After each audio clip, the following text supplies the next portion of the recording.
Okay. Oh. Hello everyone and welcome to another Q&A. You should notice the volume being a bit higher than usual. Someone did ask me if I could maybe tone it up just a bit, because they said my last video I made, of me, not my Let's Plays, was a bit lower, because how I record me is different from my Let's Plays, so I toned it up a little bit. Let me know if that's better or worse. Thank you. Anyway, it's a Q&A episode, and I'm going to save the biggest question for last. Adjust myself a little while. Oh, we're going to have a long topic at the end of this episode.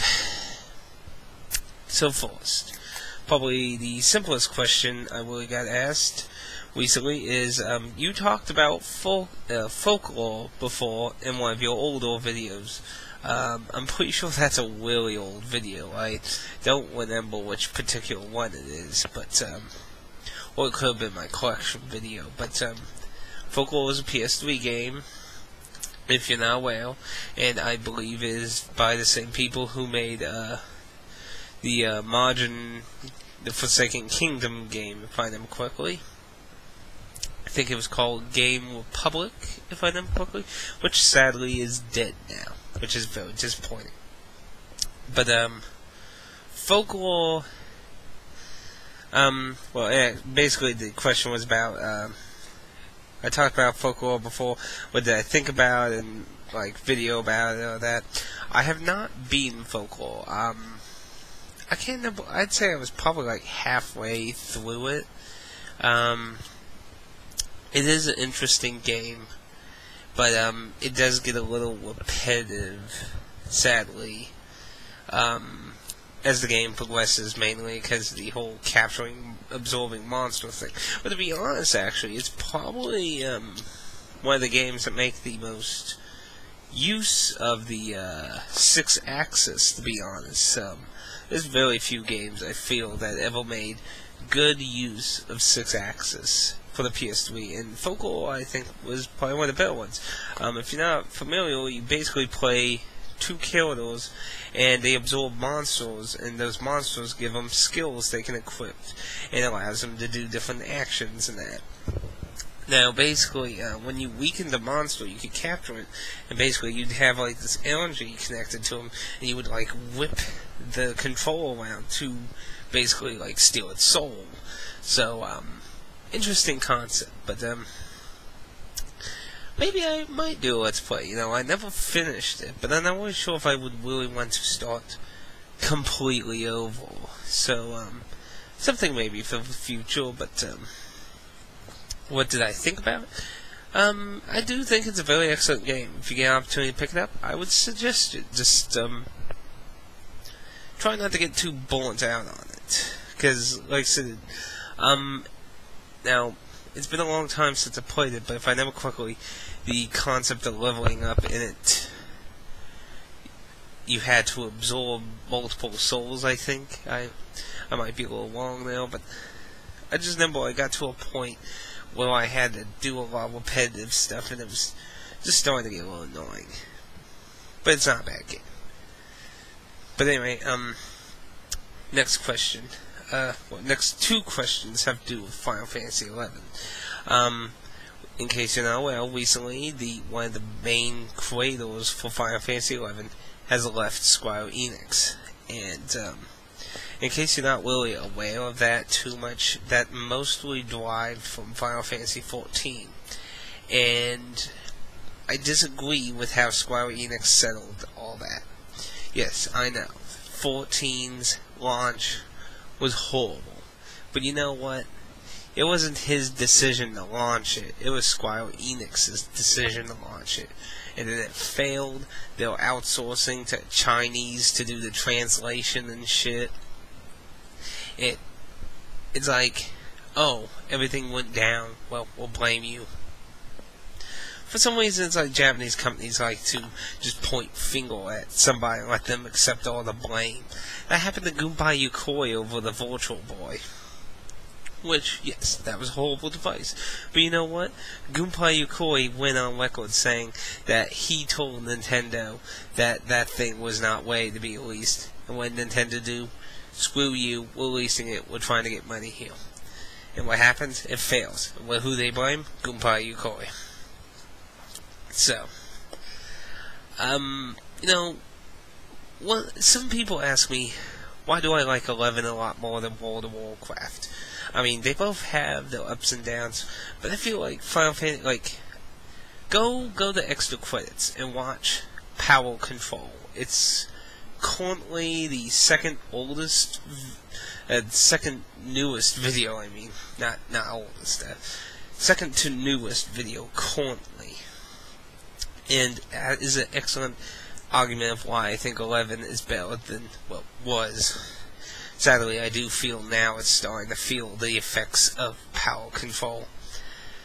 See, World of Warcraft has suffered from that for, well, pretty much all its life since it had an expansion.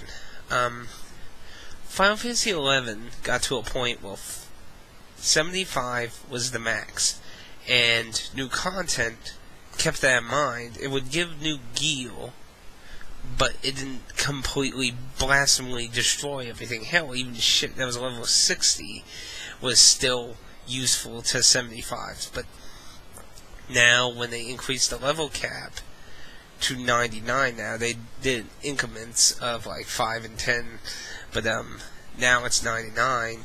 There's so much vast new gear. They're all like 2.0 of previous gear, and all that shit is pretty blah now. I remember when I went to finish the last Abyssia boss, somebody was like, what the hell are you wearing all that old 75 gear? It's like, because that's what I have. Don't get me wrong, I'm not saying that you shouldn't get the new gear, but I'm just saying it really added that problem to 11. But beforehand, I felt like 11 dealt with that problem much nicer, instead of just completely destroying all the old content. Because, to be honest, I don't have the mindset that most MMO people have. I want to kill the bosses, And WoW, before achievements became something in WoW, I worked to kill all the old bosses and shit, world bosses, the old Wade bosses, AQ 20 and 40 and shit. It's like, I just don't get the fascination with getting the most rarest, greatest axe or spear or whatever in the game, aside from just saying I have it. I mean, that I understand. I tried to get the mace for Wagner for a long time in World of Warcraft, back when I was doing the big AQ 40 quest line. But I understand for appeal, but basically it just gets outdated and there was a new one. I mean, it's not on my high to-do list. My high to-do list is to kill things, get upgrades to kill things, not spend a half year getting something after I've already, but it's a different mindset, really, is the whole thing now. But the point is, I feel like he did a good job balancing 11, and then the whole 14 thing happened, and now he's left Square Enix, which I don't blame him, because if it's anything what happened to Gunpei Yokoi, who got shoved to the side in Nintendo, I can't blame him. So, move on and find somebody who will put your talents to better use. Which leads to the next question of the news of a new expansion for Final Fantasy XI. This has its ups and downs. There hasn't been a major expansion to 11 in quite a while.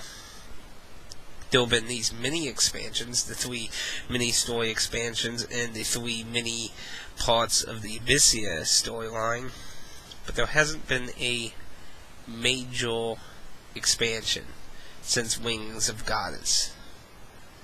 So, now there's an announcement, a very small clip that's really doesn't have much to show of the game.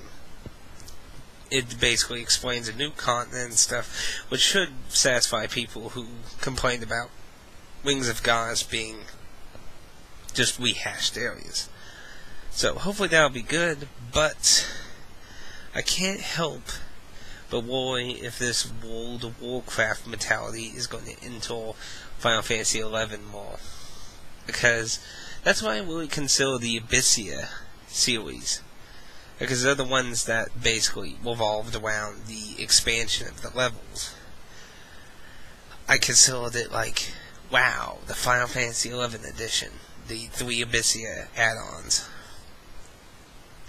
I really do consider them to be, because they offered lots of grinding, ways to get new gear easier and stuff, and skip all the stuff you had to work hard for. That's something I appreciate in 11, that Dynamis gear and such, you worked so hard to get, and it could still be useful for years and years and years. Especially with mages. Mage gear can always be, even older mage gear is still used for melee. Older melee gear is harder to find uses for. So, I'm a little concerned if the World of Warcraft mentality thing is going to be involved in the new add-on, but I'm looking forward to it. I'm going to play it. Of course, I'm still a Final Fantasy XI player, so why not? Why wouldn't I? I'm looking forward to a new continent. That'll be interesting.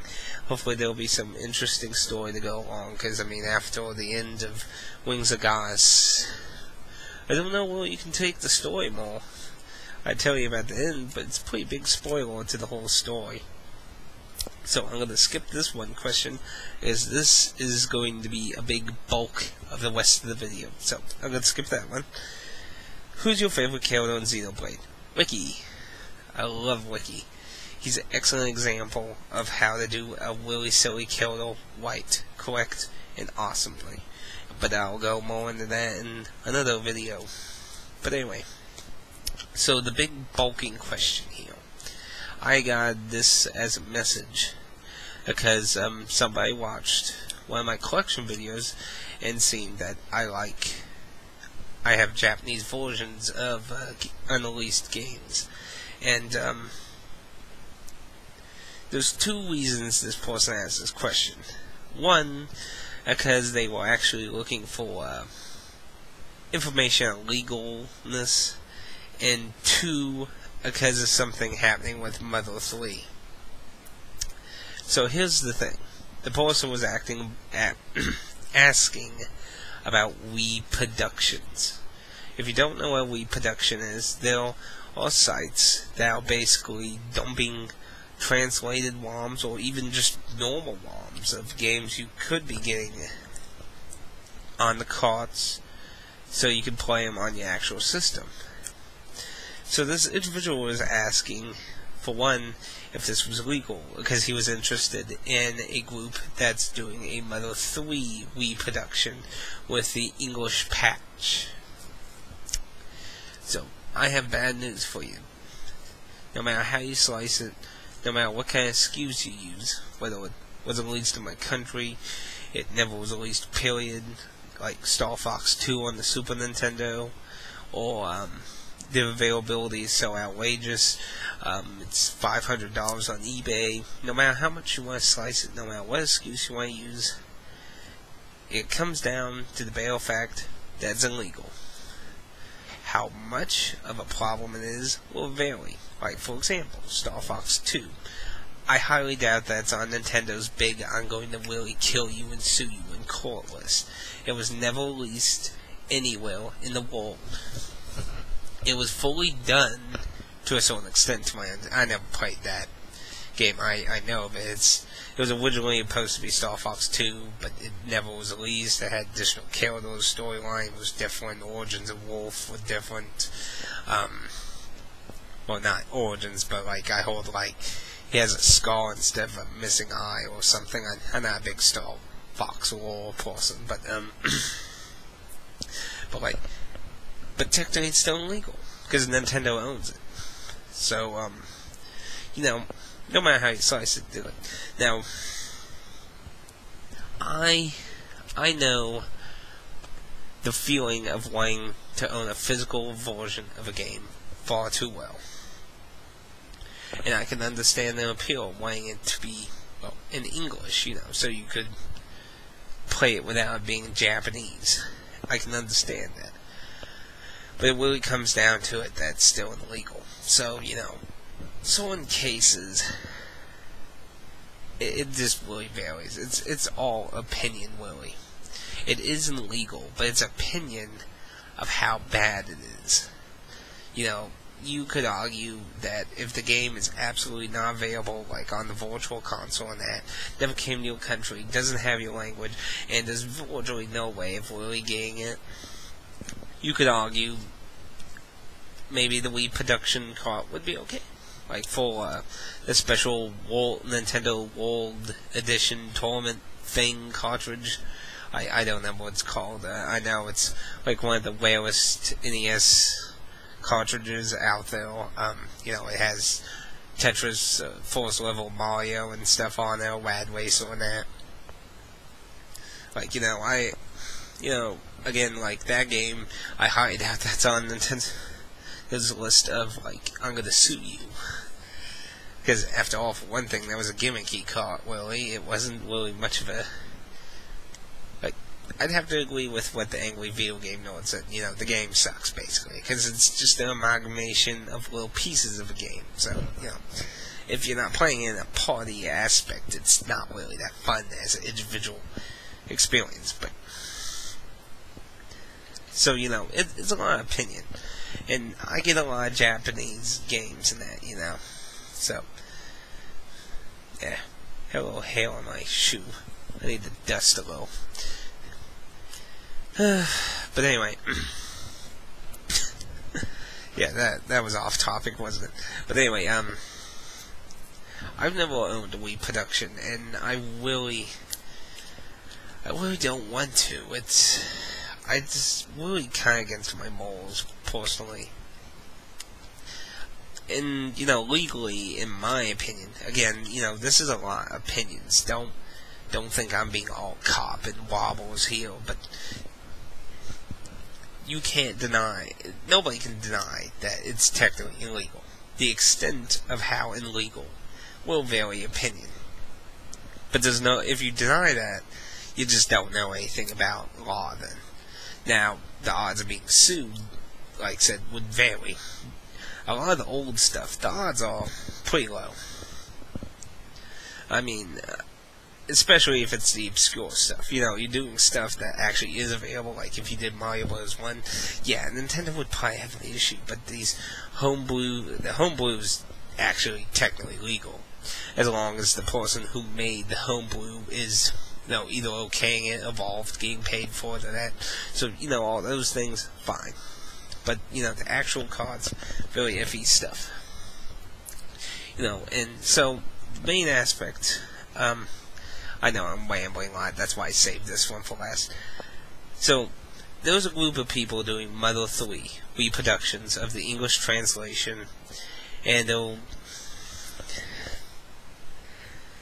again, this isn't an attack on any individuals. This is a lot of opinion, and to the Earthbound community, it has sprung up controversy on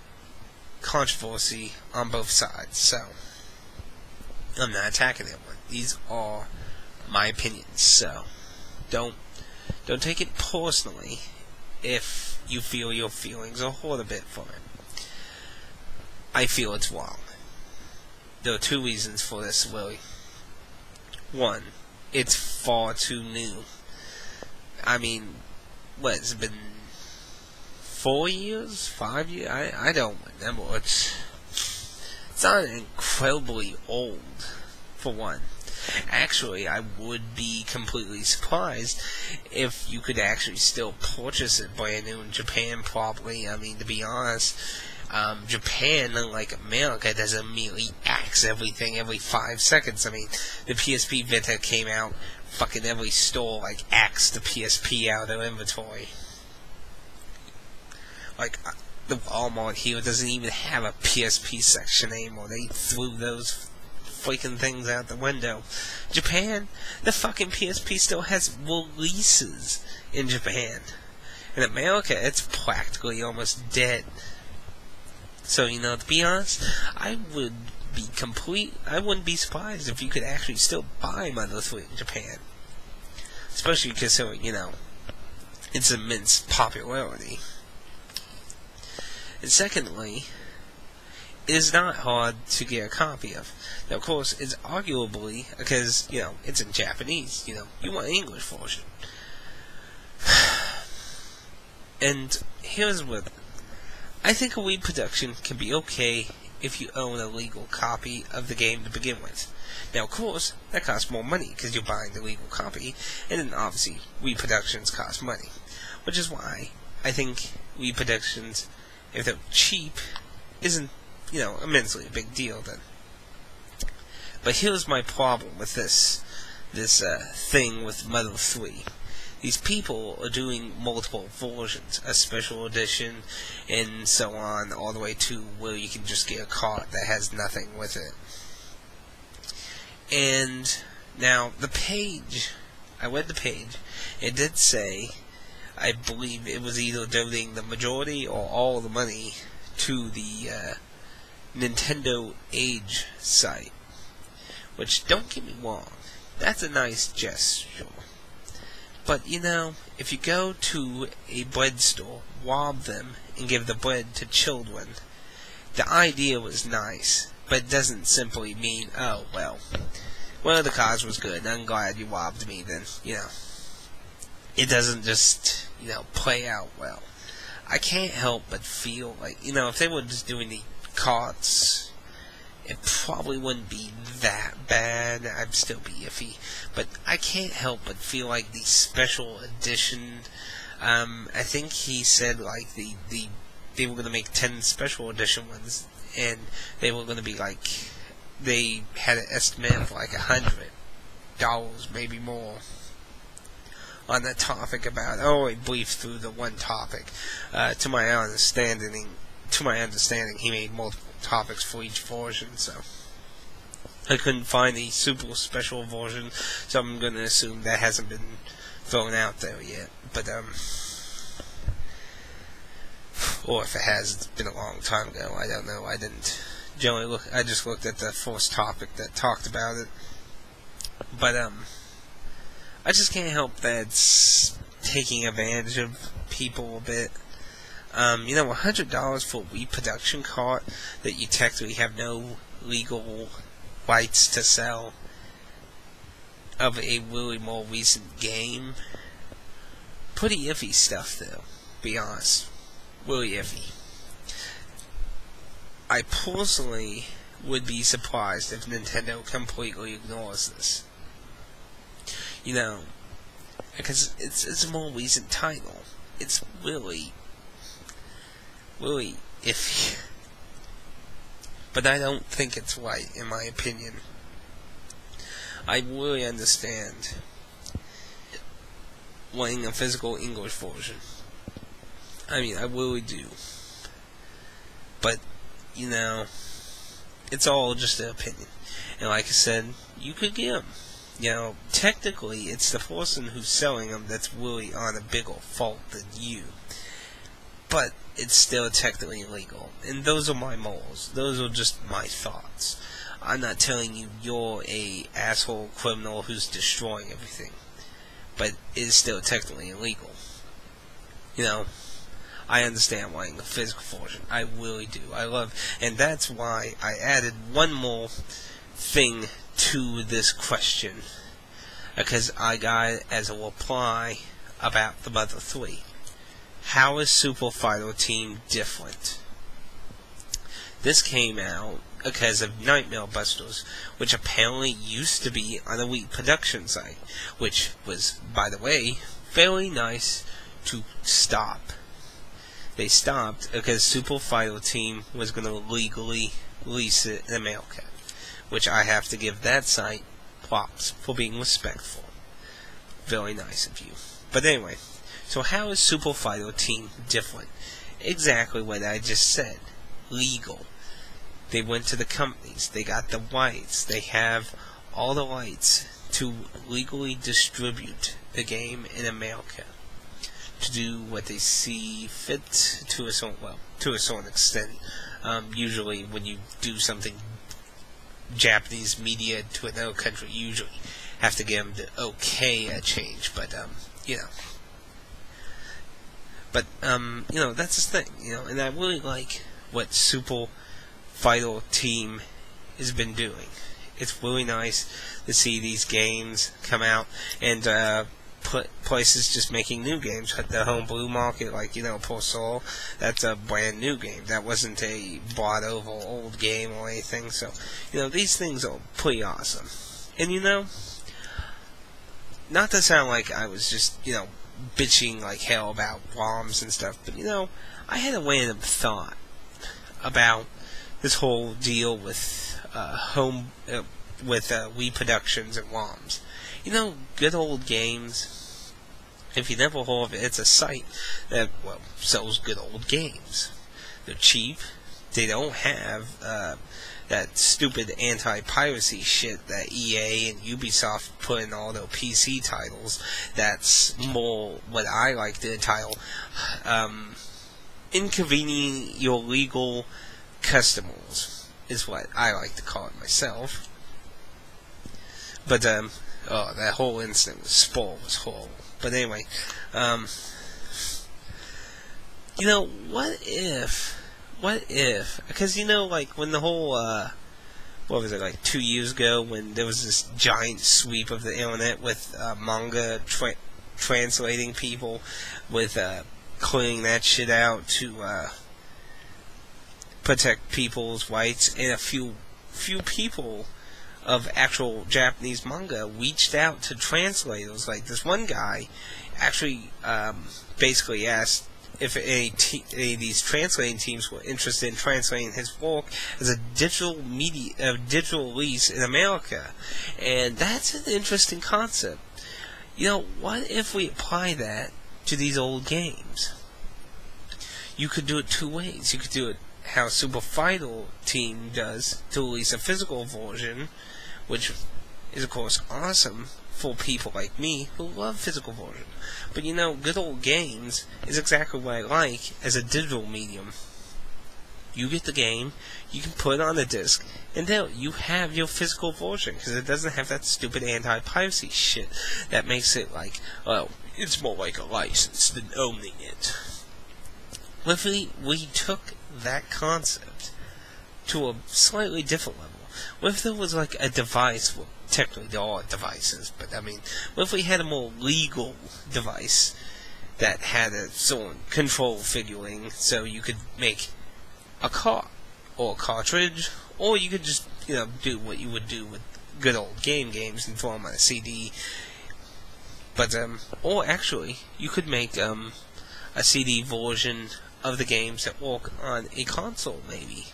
There's a little different ways you could work that, but if, Good Old Games did something, because, they use DOSBox for the DOS games, for, Ultima and that.